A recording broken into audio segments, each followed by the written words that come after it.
Hello guys, in today's video I'm going to show you how to add custom fonts on CapCut.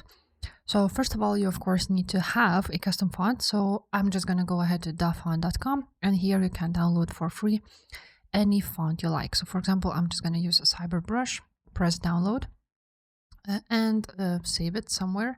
So I'm just going to go ahead and save it on my desktop.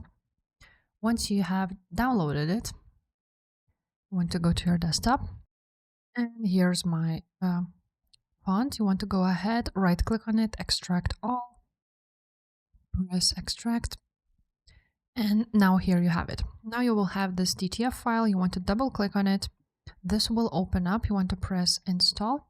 Once it will be installed, you want to go back to your CapCut, and on CapCut you want to press on text, then press default text and just add it. So let's go ahead and add it through the whole video. And let's, for example, write something down. So like this video. And now you will have a font option. So you need to go ahead and press on font. Now you will see here presets and system font. So you want to go ahead and close recently used and presets and only see system font.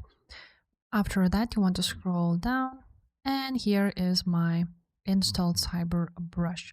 If you will not see your font here, you want to restart CapCut. So that may happen. And just like that, you can add custom fonts. So if this video was helpful, guys, make sure to subscribe and I will see you next time.